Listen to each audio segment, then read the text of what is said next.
Hi, I'm Dick Wagner. Welcome to the Crest Network, where you can get commercial and residential restoration, education, support, and training. One of my specialties is sales and marketing. And so today I want to talk to you about 8 ways to build trust and credibility.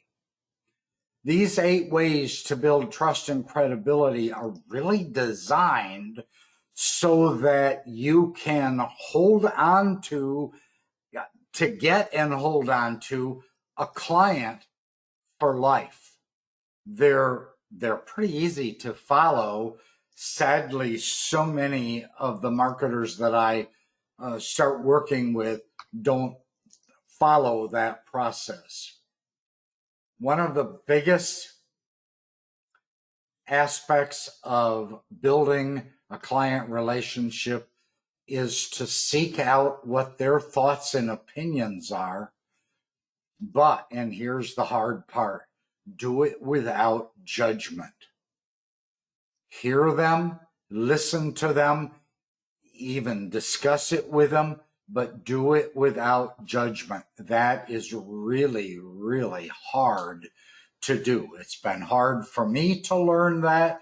Is no question about it that it would be hard for marketers, because we're going to run into people with all kinds of opinions and ideas, some of which we don't agree with.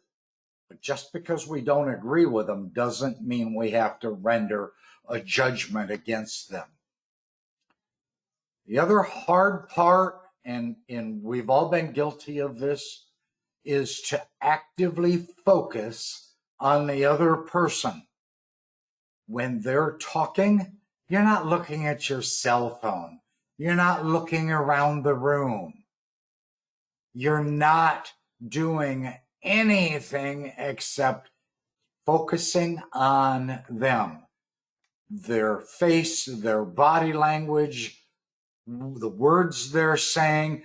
And please, while you're focusing on them, listen without, number one, judgment, which we just talked about, and number two, don't try to focus with the idea, oh, I heard what they said, but I've got to come up with a response to it. That's totally wrong. It's totally not necessary. When you listen with your full presence, when you engage with them, when you ask good questions, and when you hear their answers, you don't need to be always preparing your next response while they're talking. Interestingly enough, if you embrace and hear what they're saying, your next response will come automatically. You don't have to prepare for it and get all your ducks in a row and lined up and know what your response is going to be in anticipation of it. Understand what they're saying by listening to what they're saying. You want to really get deep and close with a prospect or a client or a customer. Ask them about some of the struggles, the challenges, the headaches, the issues, the problems that they've been dealing with in their job. I guarantee you, everybody is struggling. Everybody has a headache. Everybody has a little thorn in their side that just irritates them or drives them crazy.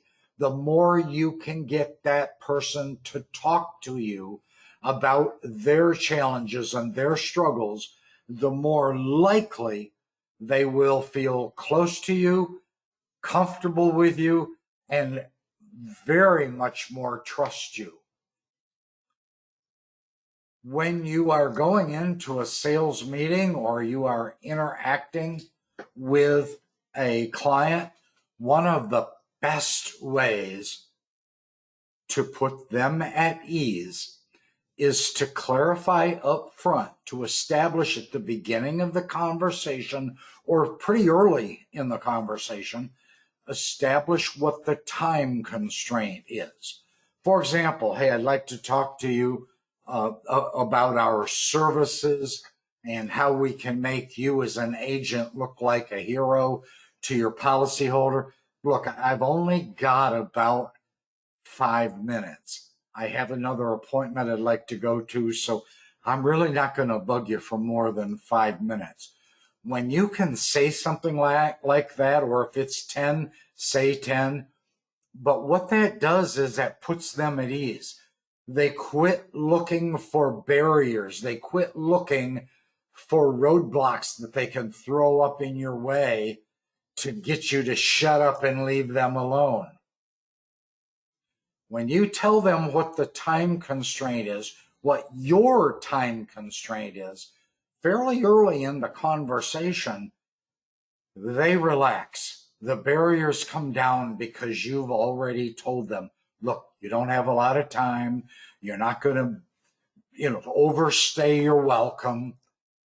You have one key thing that you want to share with them. That's extremely valuable. Also, your body language speaks volumes to your customer or to your prospect.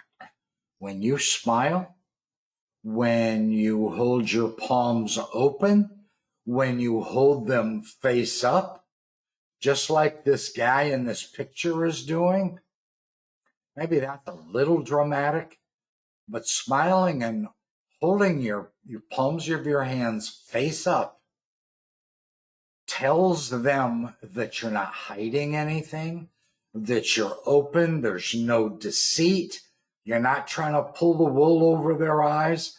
It's a body language position that reassures the other person.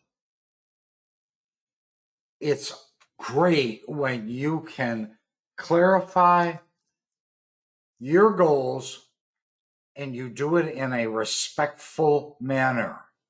Hi, my goal today is to help you know that our services are to make your company look good, make your insurance agency be the hero, and help your policyholder recover quickly from their disaster with the least amount of cost. That's what my hope is, my goal in talking with you today.